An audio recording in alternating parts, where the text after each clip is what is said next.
to make a living by one crop.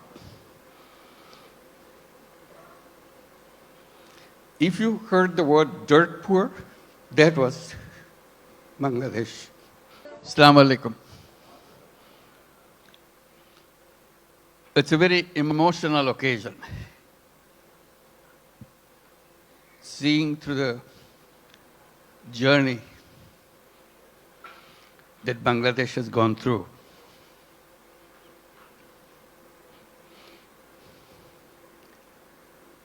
The people who are just presented, they are the heroes of Bangladesh. Let's give another big applause for them.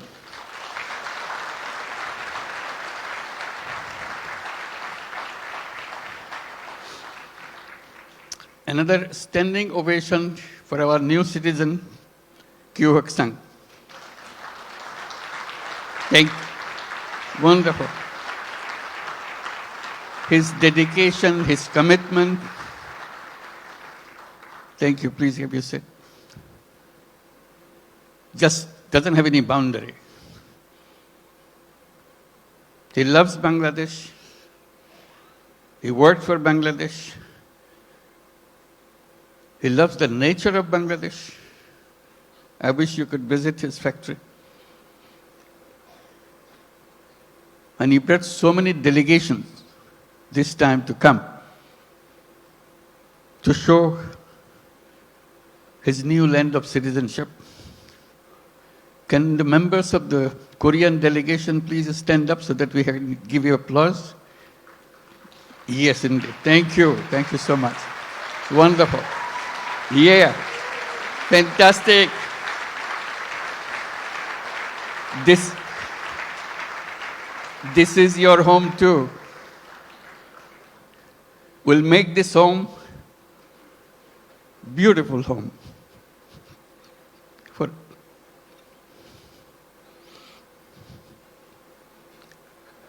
seeing them today, it's a journey that we have made the last 50 plus years. I was just remembering when we became an independent country in 1971. The celebration that we went through and commitment we made for building a new nation. Despite sacrifices of lives for achieving that independence, we rejoiced. We are free. That was 1971. Then came 1974.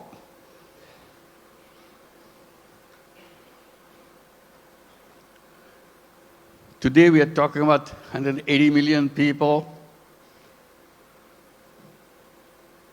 In 1971, we were just about 1/3 of that size in population.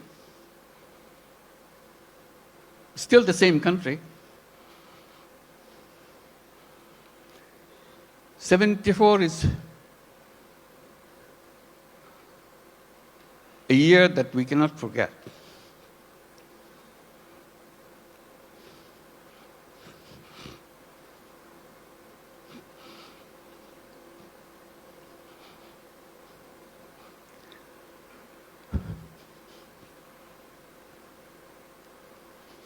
Sorry.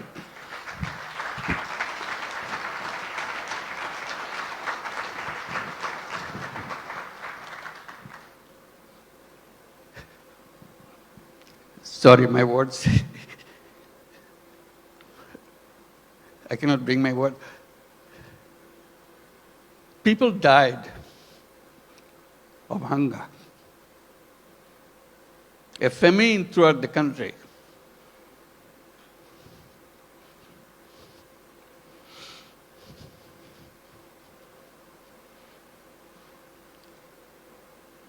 One and a half million people died.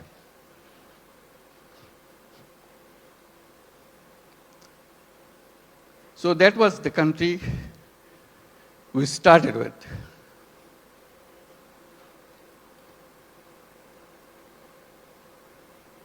We used to grow one crop. We didn't know any other way. Our population was known as farmers because they have no other profession.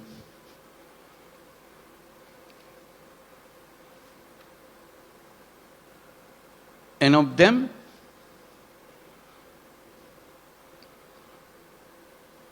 three-fourths of the population were landless farmers. They had no land.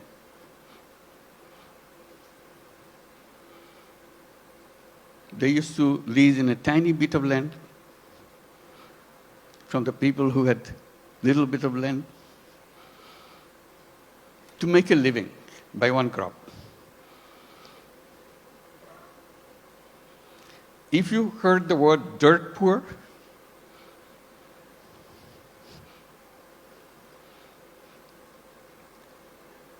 that was Bangladesh. Very difficult life. So if you take that journey from 1974 to 2025, it's an amazing journey. Here we're talking about all these big industries and so on, and inviting you from so many countries to set up more industries. We're talking about the big market, talking about the big, intelligent young population.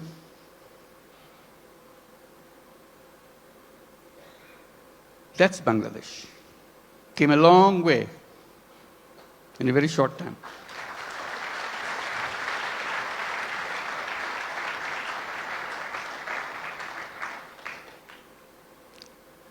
In that famine-ridden country, one little initiative came just to relieve the burden of watching what's going on. To help people to lend money, tiny little money, $2, $3, so that they can start a business, focusing particularly, specifically on women. They are the most destitute of all. That became known as microcredit. We created a bank called Grameen Bank. Had no idea what this finally will turn out to be. But it turned out to be a global name.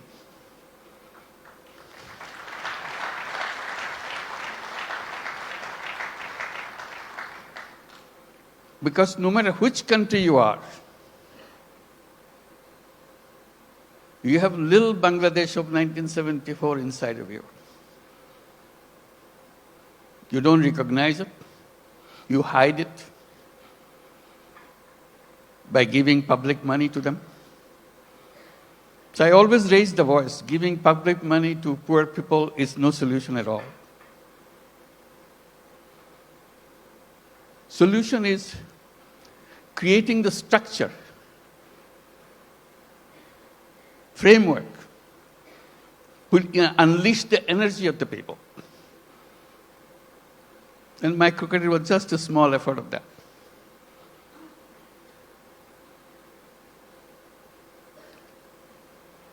Then a crazy idea came over.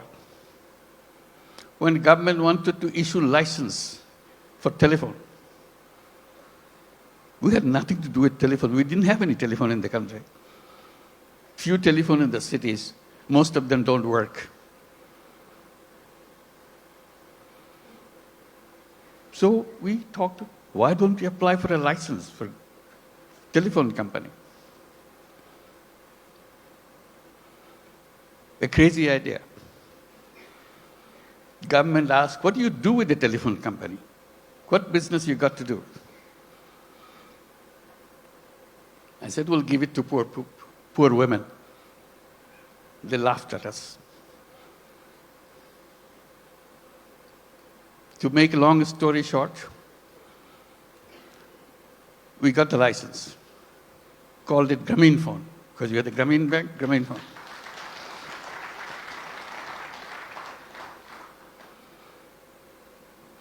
Nobody wants to partner with us because we have no knowledge, nothing. Because Bangladesh is no place for mobile phone. There's no market for mobile phone. Who wants to be partner?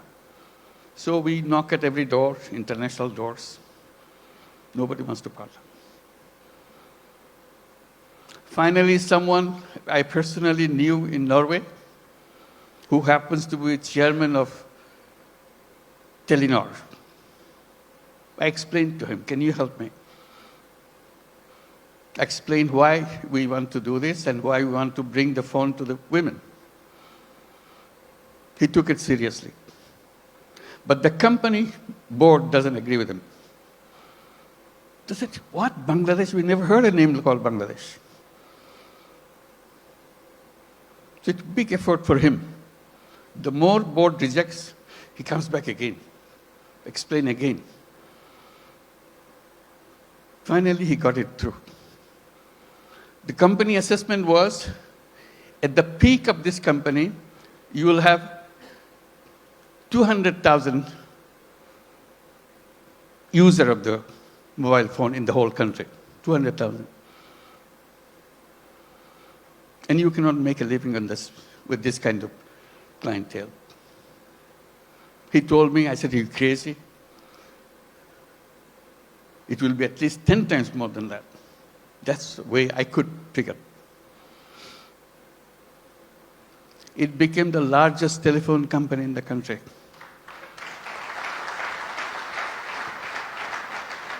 And women were the recipient of those telephone handsets. To turn them into what we call telephone ladies, sell the telephone service of the company. Men cannot apply, men cannot get the phone. Only poor women of Grameen Bank, not all women, only poor women of Grameen Bank can get a phone. Totally illiterate, has nothing to do, doesn't even know what a phone is. We train them. They started selling the service, saying, if you want to make a phone call to your son in the Middle East, in the meantime, Middle East saga began. So people wanted to talk. It became a roaring business. Soon, 100,000 women selling telephone service all over Bangladesh. It became so popular, everybody wanted to have a phone. Changed the whole company. At that time, there are other companies coming up around the world. They were focusing on their cities. The newspapers were covering us, not them. It became well known. So they started copying. For the first time, the idea came, phone have some use in the villages. They had no idea at all. The telephone has any meaning in the villages. They're always concentrated on the cities. Telephone industry globally changed.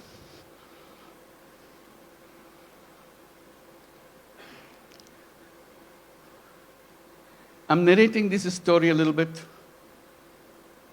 because Bangladesh is a country with crazy ideas to change the world, make things happen.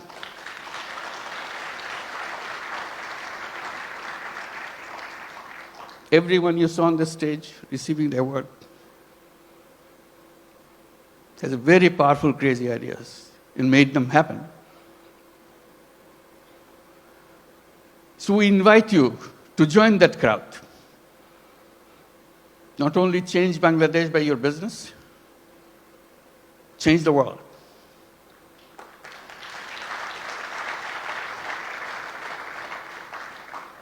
I keep reminding people, yes, you want to make profit, go ahead, make profit.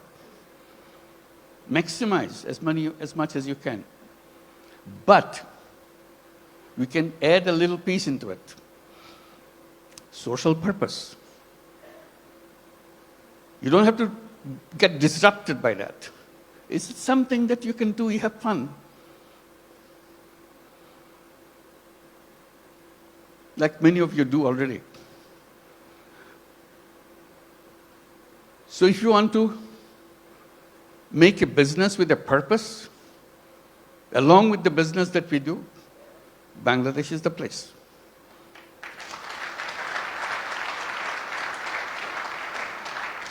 You will not know what your business will be like. Why the whole world is following you. Why suddenly you look back, how did it happen? Bangladesh makes it happen.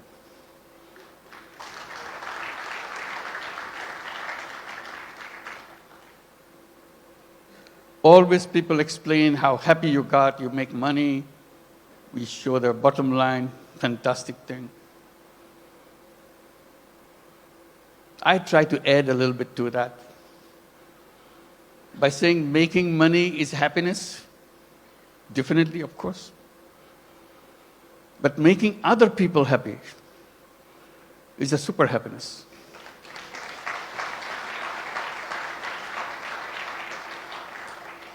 If you have business in Bangladesh, you will have both happiness and super happiness.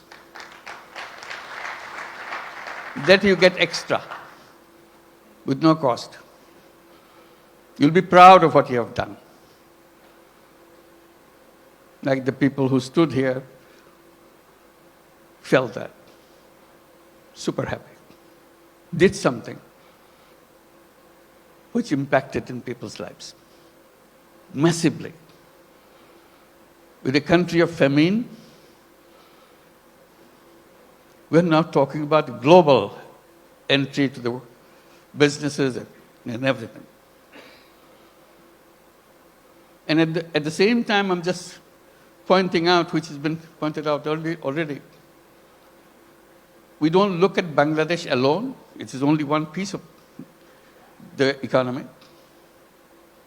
We see the whole region, very powerful region, lots of resources.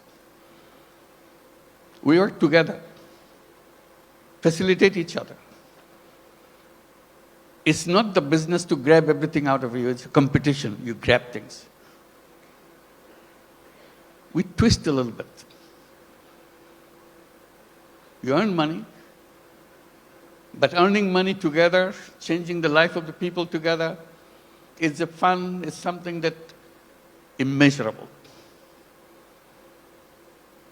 And each of your company can enjoy that super happiness by expanding and reaching out. Reaching out, the impact that you make, you never explored. Just a little opening. That's the magic. Changes the world.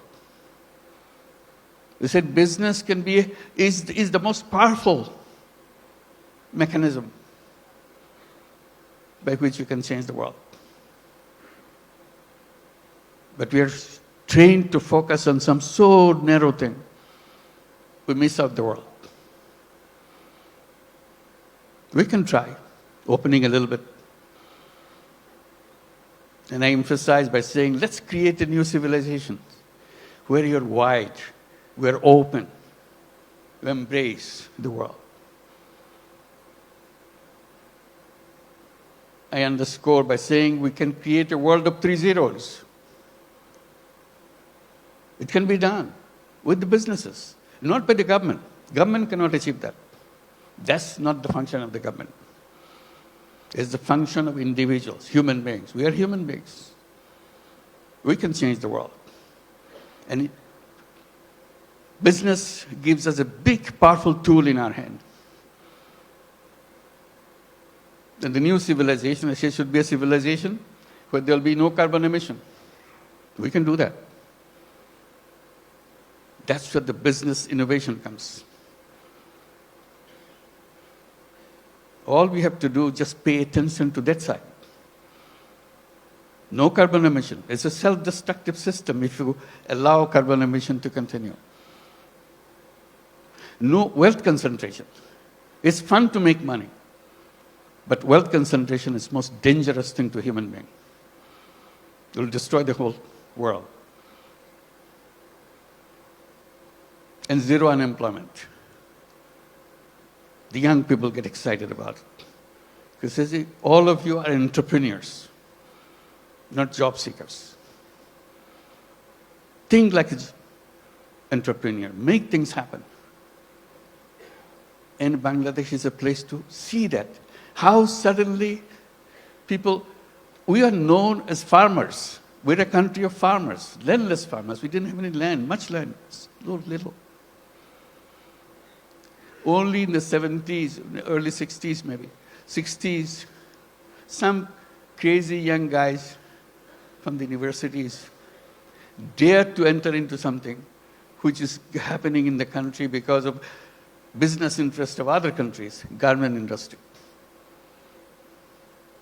They said, why not us? That was the beginning of the garment industry in Bangladesh, those crazy young guys. All the first generation, some of them are already here, came out of that generation. And now moving into the second generation, you heard Naseem, the second generation entrepreneur. That's our history. In 2 generations, second generation is just the beginning. It's still the first generation going on. Tapan is here too, I saw him. Where are you? Second generation, I'm sure. So that's the journey of generations. Now, what is the third generation coming up? Are we prepared for that? That's a challenge to all of us. And we talk about second generation, we have to talk third generation a little bigger. Boys and girls. Somehow, in entrepreneurship in the past, women left out. We have some, but very few. But women are as creative, as entrepreneurial as anybody else.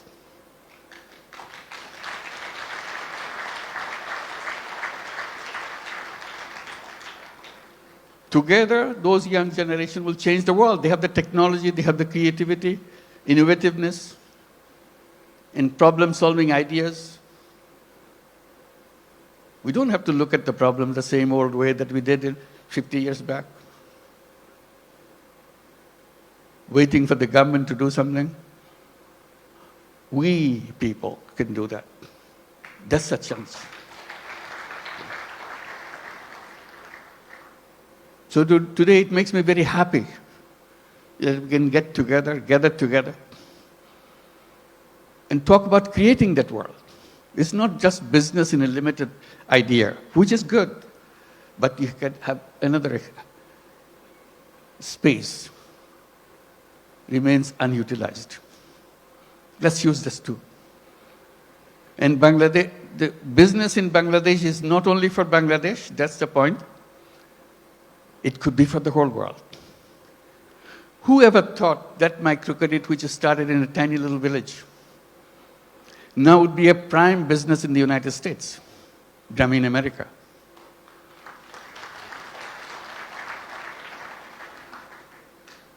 Millions of women take money from Grameen America.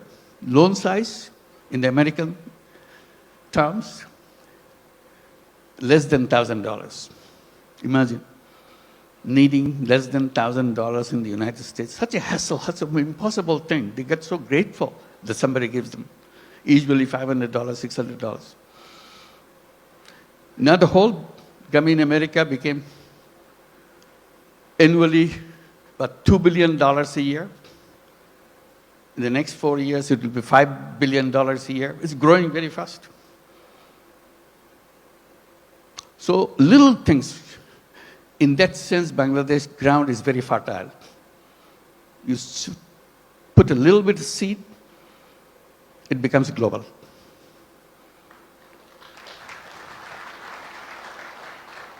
I wish I could tell all the stories that happen in Bangladesh, but I get very tempted, but they're all here. Talk to them, find out. And we welcome you to join us with that mission, creating a new world for the whole world. Thank you very much.